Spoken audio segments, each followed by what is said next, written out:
Hey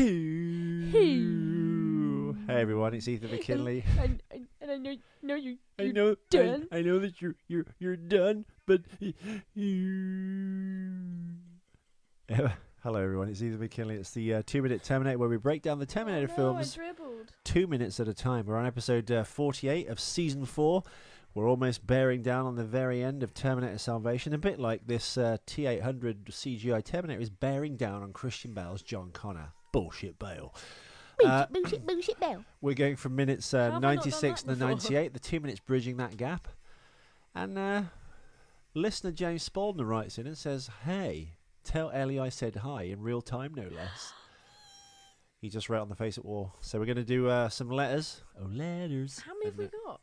Just one big. Well, we've got one letter from one listener, and it's so big, it might take up the entire show. Oh my god! Is it actually? Should we split it into sections and read a bit each? No, we've got lots to get through. As it's so late, I'm going to make you do a full 2-hour show, Ellie. Hit the music. Howdy, stranger. Don't say howdy, stranger, to me.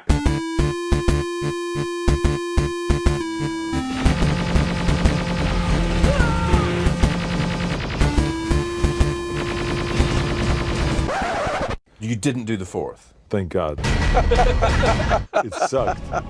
It sucked.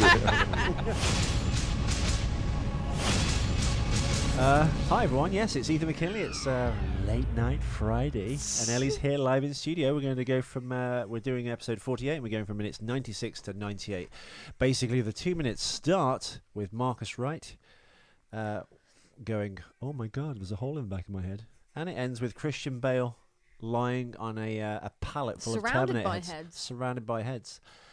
Before he does that, there is a classic piece of Bale acting. Let's wait for that. We're going to savour that for later. Yeah, but if you've not listened to the show before, we break down the Terminator films 2 minutes at a time. We watch 2 minutes of Terminator, and then we talk about it for 20 minutes and hopefully make you laugh and inform you and just shine some light on those marble heads out there. Discuss some other people. Some other people in our lives, the pros and the cons, the ins and the outs. We've got trivia and cock-ups galore for this episode. Do you actually? I actually found a cock-up myself. Well, we found a big cock-up involving Christian Bale. Earlier? Yeah. Right, so did you want to start with your cock-ups, or shall I start with my notes? Well, I think we should kind of start with the letter. Spaldner's mammoth gargantuan letter. Is it like a sonnet? Take it, Ellie. Oh, you bastard. Right, bring it closer. James Spaldner was written in, one of our loyal listeners. He's been gone a while. We were speculating whether or not he keeps going off to do CIA mercenary work. Secret spy business. If you go onto the cover photos of our show, actually, on the Facebook page, he sent in a picture of all his guns, many of which were featured in Terminator 2. Hey guys, sorry for I was going to say, Spaldner, there's a bit in Bowling for Columbine when Michael Moore confronts Charlton Heston about the NRA and should he apologise to the people of Columbine for the children that got shot. And Charlton Heston just stares at him and goes, "You want me to apologise?" It's the best bit of the movie. You should get it up on your phone so that after I tried to find it today, and there's only one clip of it that's not blocked, and it's on Daily Motion, but it's got they've left the dialogue in, but then whoever's dubbing it has talked over it. So if you're watching a foreign documentary and they dub English over it, but you can just barely hear the French accents, it's like that but in reverse. That's so when he goes, annoying. "Do you feel, Mr. Heston, you should maybe apologise to the people of Columbine for being in the NRA?" He goes, "You want me to apologise?" It's like, "Nova, the dog said mama." Mama. Zeus. Silent greenest people. You're afraid of me, Zeus. It's the face you pull You when want you me do to Charlton Heston. It's apologise? amazing. Anyway. You look like your mouth is made of cheese. So Spaldner writes in, "Hey guys," my eyes are a bit weak. He didn't write that. "Sorry for not writing for quite a while. You will be. But Ethan is right. I am playing catch up again. However, it's not because I was off saving the world. Aw, please. I was just waiting for Ellie to be able to read this in person instead of sounding like a ghost in the machine." Ethan's favourite term. You want me to repeat this in Bazin? I'm a ghost in the machine. What was that? I don't know. It's because I've got this horrible blocked nose. That was like someone's dotty aunt from the deep south. Oh boy, I remember we used to eat clams back in my day when we was cotton, boy. It's her angelic shrieks and squeals that do make the show after all. You want me to read the letter better? You want me to squeal? Squeal, baby. Wee-haw! Stop being so rude. Right, let's That get bit to in it. South Park when they're raping Indiana Jones and George Lucas comes and his face goes red and he goes, Oh my god, the thing is from watching it from the very beginning to that particular episode, you see how far the cartoon has come. Because obviously they're just these really shit drawings. And now the angles and the strain and like, oh my god, it's incredible. it's just the veins in George's neck, George It's Lucas's neck. so good. And his face just like blossoms into like Basically, George red. Lucas It comes inside out. and Steven Spielberg are raping Indiana Jones. We've all seen it. It's amazing. Even Ethan, who doesn't watch South Park, seen it. All right, So Ellie, that's saying something. nice and clearly now. Read the letter in your perfect English with your good eyesight. Right, let's get this done. Cake farts. No, he says, right, let's get to it. By the way, listeners, if you're new to the show, we will get to the actual clipping question. You'll have to bear with me on this for a few moments because I want to address some things that were talked about quite a while back. Oh, God. Be careful what you wish for, Ellie. First, I want to go back to where Moonface and Marcus were running away from the base and being shot at by the RPG launchers. I just want to throw some reality into the mix of movie explosions, specifically when Marcus and Moonface, love that he's calling her Moonface, were in the tunnel, and Common, the rapper, shot the RPG at the entrance to the tunnel. Aside from the fire sweeping across their bodies and not singeing a single hair, the God, this is like learned That's with... not a real word. Concussive, it is a word. I've never even heard of that word. And If you get concussion, Ellie, and there's also concussive. I've heard of concussion. I've never heard of concussive, ever. They're in the tunnel and Carmen shoots the RPG. The concussive pressure from the... Yeah. Never heard that word. I've learned something new today. Not how to Concussive read pressure clearly. from the blast... I didn't want to say it wrong. In such a confined space, stop telling me to hurry up. Would have with rattled flow. teeth, bust eardrums and sinuses. Oh, don't talk to me about sinuses. And made an all-round incapacitated mess of Moonface. I agree. The next thing from the sequence I want to talk about is the cord that she rolled across the minefield to make a clear path. What she used was detonation cord. Because I didn't know what that was. That's what I said. It's an explosive wire that detonates instantaneously. It's a great little tool. God, he's so a military man. That has many uses, mostly for clearing areas of debris. Let's say you want to land a helicopter but have too many trees in the way. You wrap some deck cord around the trunks, press a detonator, and Bob's your uncle and Fanny's your aunt. And now you have no more standing trees. Is it really that powerful? A piece of cord? Wow. It's not just cord though, is it? It's detonation cord. That'd be so cool. As far as how she uses it to clear the minefield, the Army and Marine engineers actually have a version which they shoot from tanks that stretches out about 300 yards, maybe more. I don't remember exactly. He's actually done this. And detonates wide paths for themselves and other vehicles. You want me to serve my country? You want to detonate it? It's a really cool sight to see. Okay, now some stuff much closer to where we are now. Ethan, I think you're right in wondering why there are so many viewing screens around the Skynet Labs. I think you're going to say so many viewings on your YouTube channel. I was like, I don't get it. There aren't. What's that get of it? I don't think there would be. I don't think there would be many. Let's just imagine that we are talking about our ratings now. I don't think there would be many either. Yeah, who's to see it? It would all be an internalised thing. However, wouldn't I do think there would be some, just in case the system would somehow lose any wireless communication, and a TerMInator would need to be able to see what is wrong and get things working again. Sorry. The TerMInators don't seem to have any access ports to plug in should the need arise. Also, I think you need to take into account the current timeline, and these facilities are not solely Skynet created and built. Behave. I think I was just going to say, I'm just... touching yourself. No, I'm just like thinking, note to myself, don't make you do a show when you're not in the mood at 3 a.m. I'm just yawning. I know. I've got great energy. I've lost my place. Also, I think that you should take into account the current timeline that these facilities on wait. The current timeline, and that these facilities are not solely Skynet created and built. I think these places are still the human-made labs, so that may explain all of the screens. I think that would explain all of the Cyberdyne-esque logos all over everything. It's leftovers from the company that Helena Bonham Death Taste was running. It's Goebbels, come on. Speaking of the lab, come up to the lab. I was quite impressed with the dancing Marie Antoinette chair that Marcus threw at the screen. I like to think it was some sort of anti-gravity chair that Skynet was testing. Oh, fucking why, mate? That would lead to better technology in the future. I'm kidding. I think it was hilarious, and I wonder why they didn't just let the chair continue through the glass and land when filming the scene. I agree.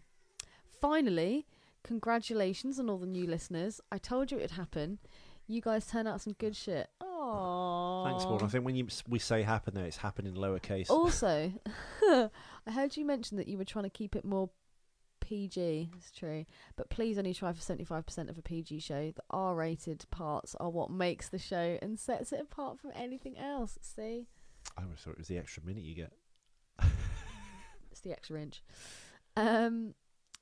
Keep up the good work. I'm also looking forward to your take on the Sarah Chronicles. Oh, God. The Sarah Chronicles. Bracket, sorry, Ellie. I watched the show when it aired and thought it was a lot of fun. I was really disappointed when Fox killed it after It's apparently a good show. After 2 seasons. They cut it on a giant cliffhanger when the show was really taking off. Oh well, such is life. Oh, and guys, eventually there definitely needs to be an episode on Kelly Brook, Lucy Pinder and Rachel Williams. Oh, you wanker, why have you done this to How me? do you know who they were? I mean, Kelly Brook you'd know. How would you know Lucy Pinder in America? Because we've talked about them. He's obviously Googled them. Okay. I'm talking about, like... He added another name though. Who was that? Rachel Williams. Who's she? They're all biffers. And all of the other enormously fantastic pairs that have been produced by the Grand Old UK. Please feel free to discuss and elaborate on your opinions. Okay, guys. Bye for now. You well, wanna look at Ethan's my really, fun bags? Ethan's really got into biffers recently, haven't you? Yeah. He loves a squishy, softer woman. We kicked boots with the Biffer a few weeks back. I have to say, You it was worked on a shift with one last logistically week. very difficult. Oh God, I didn't remind me of her. So funny how someone's opinion can change so drastically in such a No, short because space of time. I do. You have to have like, apart from being physically attractive, you turn out to be a passive aggressive douche. That's my job. Yeah, but you still try and screw passive aggressive people.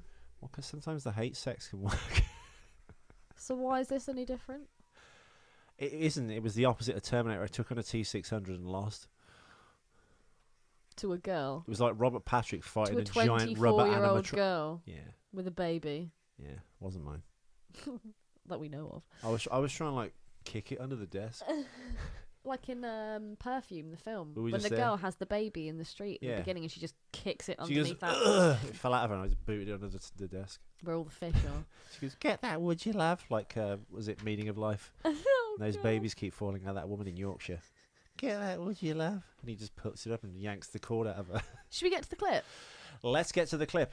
Right, everyone, if you are new to the show, if you listen this far, well done. We love your commitment. There are better shows than this, but it's 3 in the bloody morning here in the UK. And I'm trying Actually, to do you're a live saying, remind me to never ask you to do a podcast like this late. I've just read a letter. show. I know. How You're doing much- a great job. How much can I put into You're that? doing a great job with my ex-girlfriend's ring. It's not her ring. Doesn't matter. It's so right, weird so that you I went bought to it. a shop, okay? It was for my last birthday, and She bought herself I a ring. really... No, I didn't buy it. My mum bought it for me. There were 2 rings that I was going to choose from. The one that I'm wearing now, which is the comedy and tragedy masks, but they're kind of done in skull form. And then the other one I was going to get was like the full skeleton, the Sid skeleton ring. So I've met up with Ethan, and he's gone, oh, cool, let's see your Now ring, there's a let's see third your ring in the trilogy we might add. Dolce Vita. Oh, no, I want that. Yeah. Yeah. So yeah, But she was that was much later. But yes, and Ethan was like, oh, so come on, then show me your crazy pig ring. And I showed it, and he literally had a baby in the middle of the street. It was like, oh my God, I can't believe it. I can't. And as soon as he had that reaction, I went, let me guess. She had that ring. And you were like, yeah, I bought it for her and got it engraved and everything. And And then I I was went, just like, and then I was like, oh, but it was between this and another one. And I told him what the other one was. Went, and that's the first one she brought for me. And just Like, And you've been to the shop since and spotted another ring. And you're like, I want that one, and that's the next ring I got her. it's not gonna stop me from buying it, and I'm gonna get the earrings. To be fair, what the cowboy gun rings, the earrings, yeah, the ones I got for her. The But Wild West I only buy one though. with It's the like, spinning barrel. She's only got one. oh, for fuck's sake! I got her a skull on one side, and I, just look. I had a life before I started podcasting. With your sorry ass to shut up. You dragged me into this. Bullshit. Yeah, you did. That's why all my hair's come out. That's all the dragging. Anyway, enough about Ethan's ex-whores and all the jewellery that he bought them, lucky girls. My first note on this. I've had it melted down into a silver bullet so I can finally kill. Why did she say that she'd like sold them when she hasn't? She's trying to get a reaction because I think she didn't have the power over me at the time. Not that she does now. God. So yeah, basically it's common coming into shot at the start of the clip. We're going from episode actually 48 not minutes, Babbitt's, 96 and Marcus. 98. Marcus is the first person that we see. He is, but it's such a split-second shot. The real know. start of the clip is common pulling into shot, and he's like, John Connor needs air support. He goes, let's go. But the And only reason that I want It to... ends with John Connor literally lying on a charming war freeze of Terminator skulls. That's pretty cool, actually. And really, that spinning thing over his head at the end of the clip reminds me of the plastic surgery robot machine in Logan's Run, Oh, wow. Jesus Christ. where it shoots like it cuts your skin, then it like sprays liquid nitrogen over it. I and think it, my like, mum and heals dad it. have still got that on old like Betamax or something. Yeah, I used to love it as a Yeah, kid, it was but good. it's as we discussed in one of the seasons, it's like it was that turning point in sci-fi in the 70s when everything was a bit rubbish and looked terrible, and with it like 6 months later, I think even the year later, Logan's Run is 76. And you have Star Wars, which comes along with ILM and literally blows These the world mics up. still smell like Chanel. Do they? I recently Chanel'd them Did because you? I think the last time you were down They here, smell like you cigarettes. smelled like cigarettes. Yo, I made a The reason I spray said, the mics the with reason I was Chanel. pedantic and said no, the first bit is we see Marcus. The reason I say that is Marcus walks over to a slab, and there's some dude lying on it with a resistance jacket on. Why is that man just lying there? Is he going to be like the next kind of Marcus? Are they going to make him into like a man Terminator or something? Yeah, let's have a look. And second of all, it's not bloody Silence of the Lambs. The way he like rubs his thumb against the patch, it's almost sexual. Right, Well- watch, Ethan. Oh God, it's spooned out. Yeah, I think really you should watch the end of the last clip just to kind of get some clarification on that. No, Look, see, he's walking. Yeah. There's some dude on this thing, and he strokes it. He Mm. goes. Weirdly as well, that machine, that person, he looks like an Asian soldier, but the thing that his head is in looks like Looks like a CAT scan. it looks like the Dream Machine from Total Recall, It does. which was weirdly playing in the Chinese takeaway. as we After go. we'd already discussed it about Oh, half an Chinese hour takeaway. earlier. Does that excite you? Dude, yeah, like a beef chow mein. I've never seen you eat Chinese ever. No. In fact, the amount of times I've like said, Well, there was that what time should on we get? birthday when Mia was giving you all the signals and you blew it, you ball dropping idiot. Ugh. It's okay, Ethan. I got her in that club. Anyway, there's a cock up There is. in the very beginning of this. There is. Marcus Wright has no wound on the back of his head where he ripped the chip out. No, he does. Because I. I couldn't see it. All right, when I started the open the show, I said he's got like the raggedy bit of hole in the back of his head before I jumped in with Spaulding's letter. In the words of The Virgin Mary. no, Come what's the again. name of what's his face in Christine? Show me. What's his name? Artie. Already. Yeah, see, that's there, see? You can see it in profile the hole. I couldn't see it. Ellie, do you know in early 2008, Paul Haggis, obviously wrote and directed Crash, won an Oscar, recently defected, well, not recently, it was about like 4 years ago now, but he's one of like Scientology's first high-profile defectors when they told him they rejected gayness. And he was like, well, I can't be a part of that. And he left, and then they kind of slated him in the media. Yeah, screenwriter Paul Haggis. He also did a nice script polish on Casino Royale. Paul Haggis was brought on to polish the script after he had done 3 weeks. Filming began. Shawn Ryan was asked to rewrite the script, and he took a pretty big whack at it, apparently, according to Shawn. his words. However, he later had to return to television, and the filmmakers subsequently brought in one or two other writers to continue the work. Most likely, Anthony E. Zuiker and Jonathan Nolan. Jonathan Nolan, of course, is Christopher Nolan's brother, who wrote The Dark Knight. I'm assuming the connection there is Christian Bale going, I want Jonathan Nolan to do a rewrite. So basically... And what bullshit Bale wants, bullshit Bale gets. So extensive, Ali, with the rewrites, that Alan Dean Foster decided to rewrite the entire novelization after submitting it to his publisher. Alan Dean Foster, of course, if anyone's like a sci-fi fan, or if you've ever bought a movie tie-in book, usually... Or if you've never had sex with a 90% of movie tie-in books are by Alan Dean Foster. I don't know how old he is, but he's been doing it since the 70s. The first book I had of his was the Alien novelization, which features... that scene like in the comic book I showed you where the alien's in that kind of like weird like puzzle boxy shape. Oh yeah. And he like unravels. I swore blind that was in the film for years, but it actually wasn't. But yeah, Alan Dean Foster rewrote his entire novelization after submitting it to his publisher because he completed it from the shooting script, which was very different from one that was what ended up as the final film. So he just rewrote the entire book. Wow. What's that got to do with TerMInator? Because there were so many... all the problems we've been having with the film, none of it makes sense. There's missing scenes here. They start off here, then they suddenly appear there, and there's no kind of connective tissue scenes in between. There's so many rewrites on this film, and writers. Like I just said, you had Paul Haggis, who did the initial rewrite. Shawn Ryan did another rewrite and did like a big whack at it. And then Anthony Zuiker, and then Jonathan Nolan came on. Yeah, there's loads of things where we were like, have we missed a scene or something? Yeah, and this is the director's cut. We're watching like the slightly longer version, only about 3 or 4 minutes longer, but it's what? So it's there just we nice. go. It's a bit of contact. So yeah, my cock up was just null and void. What do you think of the Arnold in this scene? I think he actually looks alright when he's kind of like coming up behind the T600. I think the T800 looks really good. They've got the walk as well, I think. Yeah. He looks like Arnie's walk. It does. I think it was just in that first bit where you saw him and you saw his face. Too close up. Yeah. Yeah. I actually really quite like this particular scene. Do you? Yeah. Well, one thing I don't get is like, he says, "What's your name?" and he goes, "Curries." And he goes, "Ooh." Oh. But then, like, Kyle's going to leave and was... run away from where the T600 is going, whack-a-do and shooting at the place. And he he goes, "Come with me." Come with me, and walks him straight back into straight back into the fray. He meant to be protecting him, John Connor. What I want to know is what was that T600 about to do to Carl Reese whilst he was on that table?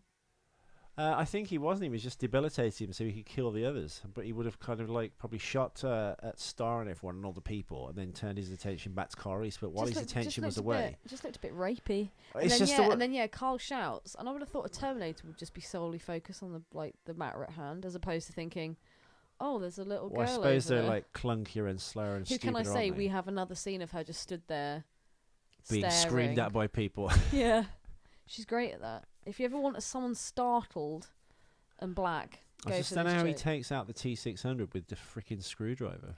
And also, as if when after Kyle stabs him in the back of the neck with the screwdriver, the TerMInator obviously goes absolutely mental with his Gatling gun. Yeah, exactly. There's no way that not one of those bullets would have hit either of them. Well, it does hit John because it catches his arm at the very end, almost of the scene. No, but that's not when Kyle Reese stabs him in the back of the neck. What? She stabs him in the back of the neck. Yeah. The gun goes mental. He's firing right at them. Oh, and look at that. See, they get away. Well, no, he's wigging out because his audio-visual systems are like compromised. Oh, I know, but what I mean is there's no way that not one of those bullets would have hit either Star or Kyle Reese. I just thought it was a bit unrealistic, really. Who are you? Did Kyle say at the beginning of the film to Marcus that you need to get them in the back of the neck? Or am I imagining that? We'll go back and find out for the next Because how episode. did Kyle know that would cause such a... I don't think he did. I just think he took a swing at him. And also, why is there a screwdriver in there? Why would TerMInators need a screwdriver? They could probably just like use one of their limbs. It's not a screwdriver. It's some kind of like implement. It's not a screwdriver. What is it? It's some kind of like weird medical piece of equipment that's in that lab. Are we ready for the jump? Oh no, not quite yet. Not quite so yet. no, I think the TerMInator, the T800, actually looks really good, and that particular shot where he's kind of crouching down is exactly the Same same. shot as when he arrives through time. Exactly. Naked on fire. Yeah, so he gets shot once and then he's down. Almost looks like Atlas. He just needs to be holding up the world on his shoulders. I've always thought this from the Terminators, though. I know it's kind of like the Terminator law that, like, near the end, all the Terminators have half of his face ripped off or blah, blah, to go, this is the Terminator. If you shot at him, the skin wouldn't just burn off, would it? Because it's all, like, solid tissue all over the body, apart from the metal bit. So, like... It's not the bad rubber one. It's not the T600. Yeah, it'd just be a complete mess, but it wouldn't be like... It's so, cleanly done, isn't it? It'd be more like it'd be melting. It's the same way it comes off in Terminator Genesis before they kind of fry the T-1000, sorry, spoilers, with acid. When they have the fight with the Terminator from Terminator 1, because the T-1000 drops a piece of T-1000 into him and he kind of like repairs and re-reses him. They shoot fire at him as well, and he kind of like... The skin comes off like really quickly. I know it's like, I don't know. Oh, quick question as well. Why does the T800 rip the T600 in half? Because it's endangering his mission. It's kind of done, and it's just going to start shitting up the place. So it rips him in two. And mainly for the audience, you're like, oh Christ, like that really is like they're going to die. They've stepped it up now that this really is the unstoppable Terminator that was promised in those plans at the start of the movie. It does look huge compared to the 600, doesn't it?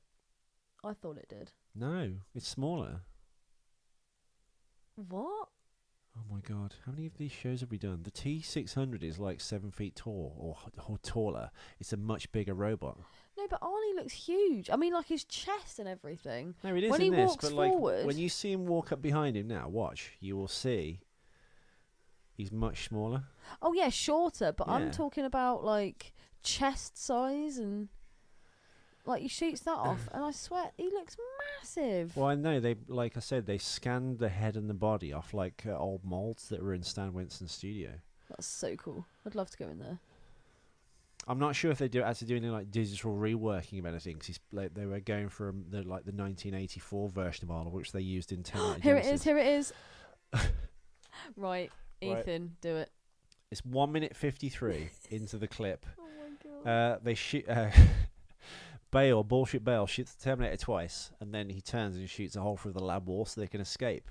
And he does the worst commando jump through a hole I've ever seen.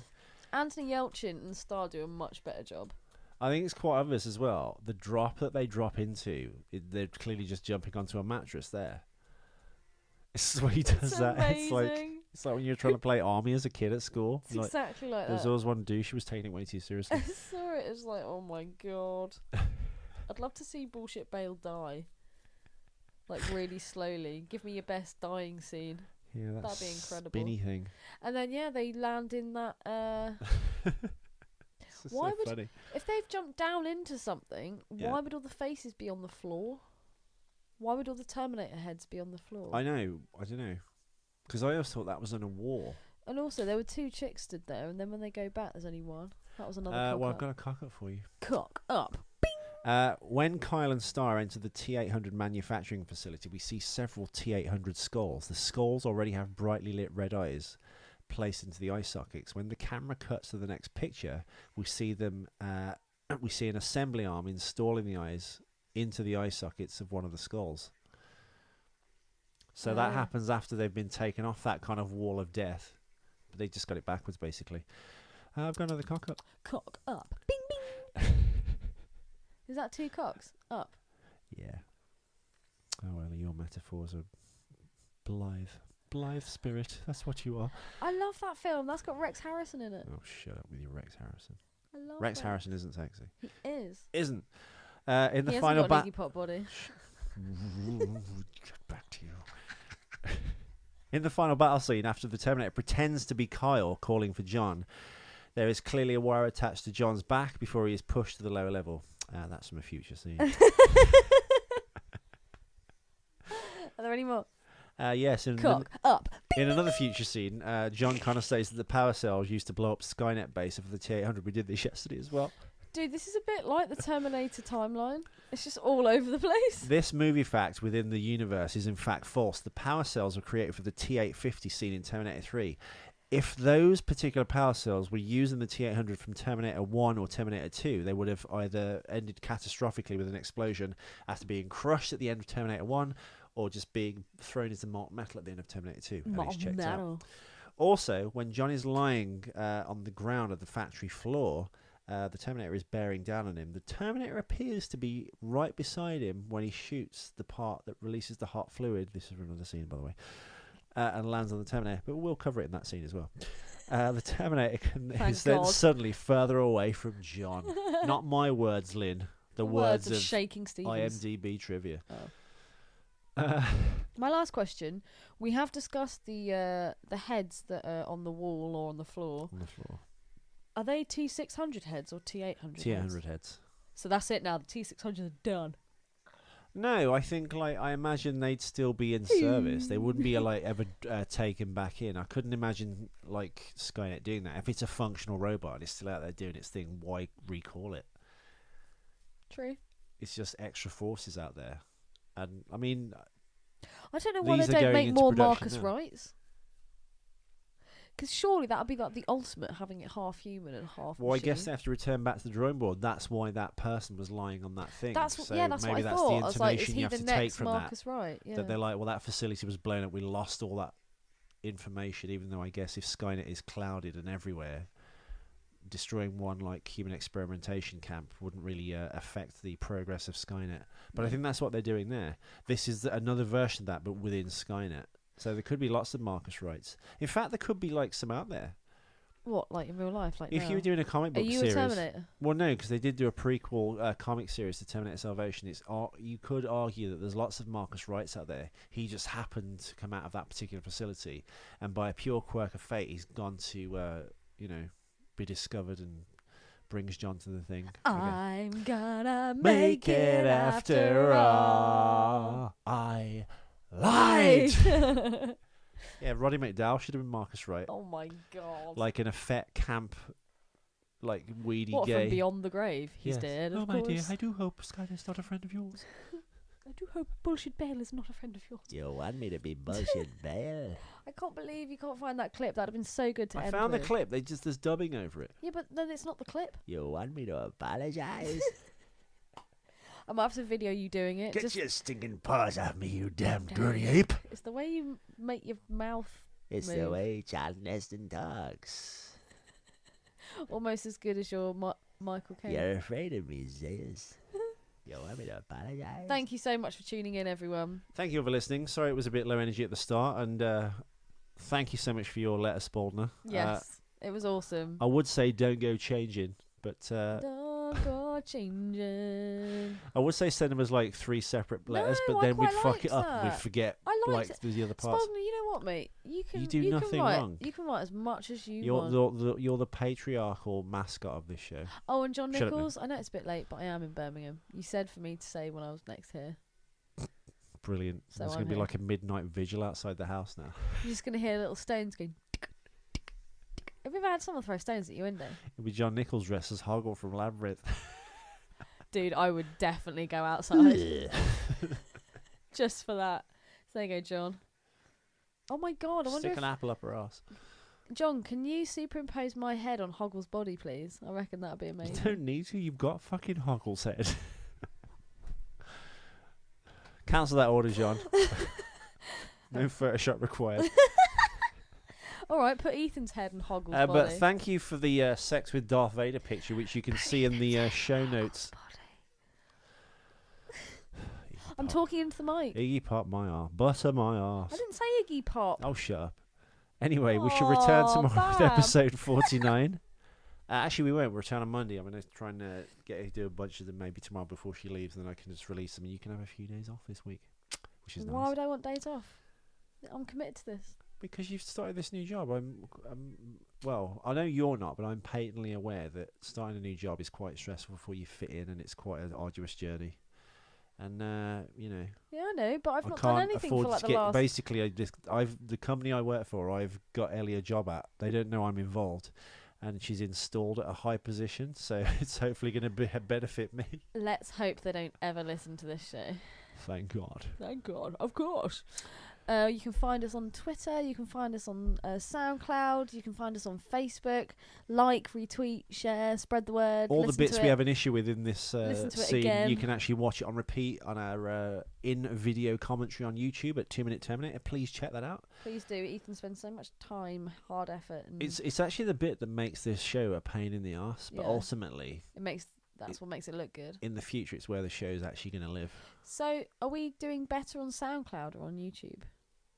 Oh, SoundCloud. No one knows about the YouTube thing. Well, YouTube basically is just a place A where it can storage. reside for all time because YouTube is free. And for extra value, I just thought we just went with an initial test card, didn't we, of just a bit of the scene which made no sense, which was a screen grab of SoundCloud.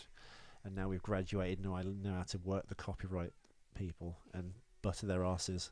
I was about to say, work I that use- corporate prostate. Yeah. We now Milk put the it, actual sorry. clips in. My concern is when we go to Genesis, because that's a newer film and it's owned by a different That's gonna company, Paramount and we're gonna have it all Skydance. over again. Well, they might not be so conducive to kind of like unblock them. I don't know. We'll see. But We shall see. How would Charlton Heston say it? you want me to change the clip? You want a black man black my clip? Can you sign off with Hasta la Vista Baby in your Charlton Heston? Hasta la vista, baby. I need to. I love doing Chuck, but I'm not quite there with it. It's pretty good though. It's not. I think it is. You're afraid of me, say. I don't know. It's just that gurning, awful acting, but he actually thought he was good. I like Charlton Heston. Really? Yeah, I thought him as Ben-Hur was incredible. I No, cried. I don't know how many he was times like in that movie. a terrible overactor. Oh No. no, there's a midgie. Midgie. Midgies are fine. No, because it'll bite me. Bollock you. I'll bollock you if you don't pay attention. Yeah, we'll be back tomorrow with Monday with episode 49. And thank you all for listening. I hope we covered enough and made you laugh. And Ethan definitely didn't cover it. anyway, we shall return on Monday. Thank you all for listening. Sorry this was a day late, but needs must. I love you all. Thank you for We listening love you to all. our Thank you for show. your letters. We Thank you for really your do. fan It's art. you that makes Keep them us sending in. Keep recommending to your friends to listen to keep this the show. dream alive. Yeah, tell your friends, Spaldner. Tell all your Yeah, you friends. must have some army. Tell all your friends in Bravo chums. Company. Right, let's go. It's Hasta not la Bravo vista. Company, Ethan. It's. Oh, forget it. Just baby. It's baby. Anyway, you want me to sign off as Charlton Heston? Hasta la vista. Baby. Shut up. Shut the fuck up. Shut the fuck up. Shut up if you can't take a joke. You are trashing my scene. Shut the fuck up, would you? Shut the fuck up. Shut up if you can't take a joke. And I ain't walking on this set if you're still hired. Shut the fuck up. Shut the fuck up. Shut up if you can't take a joke. I'm fucking serious. Shut the fuck up. Shut the fuck up. Shut up if you can't take a joke. You are trashing my scene. What don't you fucking understand? What don't you fucking understand? What don't you fucking understand? What don't you fucking understand? What don't you fucking understand? Oh, fucking kick your fucking head. What don't you fucking understand? Oh, fucking kick your fucking head. What don't you fucking understand? Oh, fucking kick your fucking head. What don't you fucking understand? Oh, fucking kick your fucking head. Seriously, man, you and me, we're fucking done professionally. Fucking ass.